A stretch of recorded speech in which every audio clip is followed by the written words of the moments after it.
convidado.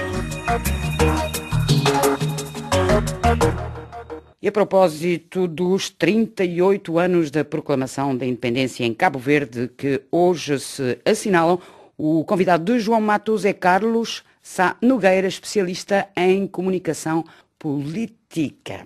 O nosso convidado é Carlos Sá Nogueira, especialista de comunicação política em Cabo Verde. Para começar, como é que se está a assinalar os 38 anos da independência de Cabo Verde? Hoje em Cabo Verde, esta data é uma data simbólica, simboliza os 38 anos da nossa independência, uma data que os cabo-verdianos estão a comemorar com muito entusiasmo, com muita determinação, mas também com muito carinho, porque foi há precisamente há 38 anos que Cabo Verde foi independente e a partir daí também uma marca, uma nova história para a nação cabo-verdiana. O dia de hoje está a ser assinalado aí com uma série de atividades, nomeadamente atividades oficiais. O chefe de Estado fez um discurso à nação perante o Parlamento. As grandes linhas desse discurso do presidente cabo-verdiano. Sua Excelência, o Sr. Presidente da República de Cabo Verde, apresentou ao país um discurso muito realista, ou seja, um discurso que, de facto, traça todo um percurso da nossa independência, desde 5 de julho de 1875 a esta data. Mas eu destacaria aqui a parte que, se calhar, interessava neste momento ao país e que tem que ver justamente com a realidade por que passa Cabo Verde. Portanto, o Sr. Presidente da República referiu a situação do crescimento económico, referiu também a situação do desemprego que agraça o país e que afeta sobretudo a juventude e também pede na sua intervenção a conjugação de esforços de toda a nação cabo-verdiana em torno de uma grande causa que é a luta contra este mal social neste momento que aflige o nosso país e que tem a ver com o desemprego. Sobre o desemprego, 38 anos de independência, como é que se explica que os sucessivos governos não tenham resolvido este problema do desemprego, sobretudo em relação à camada juvenil? O desemprego em Cabo Verde é um fenómeno estrutural, não é? Portanto, eu creio que neste momento em Cabo Verde o que provavelmente terá acontecido é que várias políticas públicas viradas para a criação de emprego provavelmente não acertaram. E, portanto, nós hoje vivemos uma situação, diria, muito difícil e que tem que ver justamente com a questão do desemprego em Cabo Verde e, sobretudo, da camada jovem. É evidente que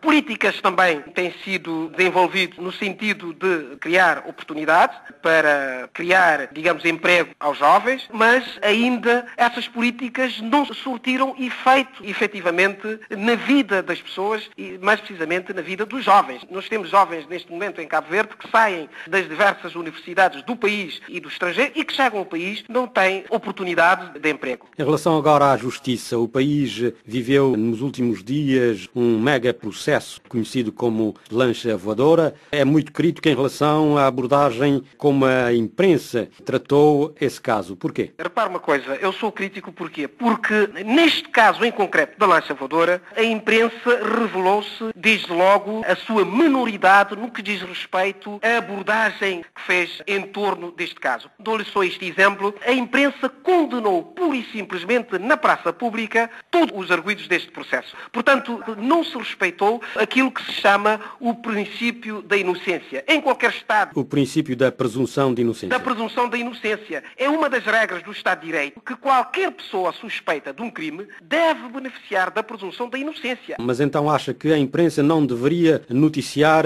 o desenrolar dos factos em relação à lancha voadora? Há um compromisso sacrossanto em jornalismo que todos nós conhecemos, que é um compromisso com a verdade. A imprensa deve ter um compromisso com a verdade. Não significa que ela não deveria informar a opinião pública o que se estava a passar. Mas, por exemplo, não se compreende que toda acusação durante o processo de julgamento, toda acusação em Cabo Verde estava na praça pública, do Ministério Público.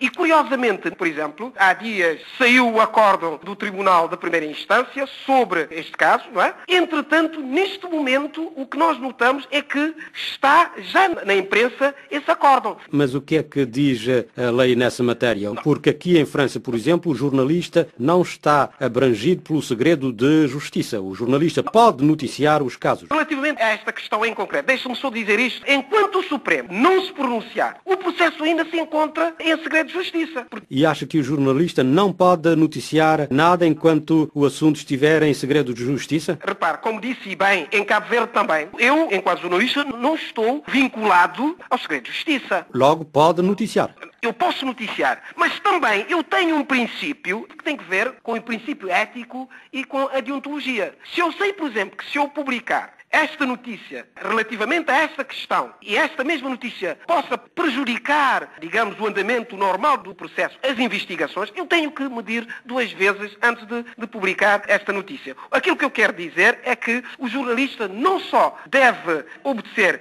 aquilo que está plasmado na lei, mas também deve agir de acordo com os princípios éticos e da deontologia da profissão. Portanto, aquilo que eu acho é que a imprensa serve para esclarecer a opinião pública aquilo que de facto é útil para a opinião pública e aquilo que é importante para a opinião pública e aquilo que ajuda a opinião pública a tomar a sua decisão no seu dia-a-dia e que lhe permita também, que lhe ajude, sobretudo, no exercício da sua cidadania. Para concluirmos, acha que nesses 38 anos de independência de Cabo Verde o balanço em todos os setores é positivo? Eu diria que hoje seguramente estamos melhor que quando começamos a 5 de julho de 1975. Cabo Verde hoje é um país de rendimento médio, deu um grande passo. Quando nós começamos, muita gente colocou a questão da viabilidade deste país, mas graças a Deus e graças aos esforços de sucessivos governos deste país, hoje somos um país credível, quer a nível nacional, quer na arena internacional. Mas ainda existem grandes desafios, sobretudo esse desafio que também o Sr. Presidente da República referiu e que tem que ver justamente com a segurança, com o futuro deste país. Carlos Sá Nogueira, especialista de comunicação política em Cabo Verde, era o nosso convidado.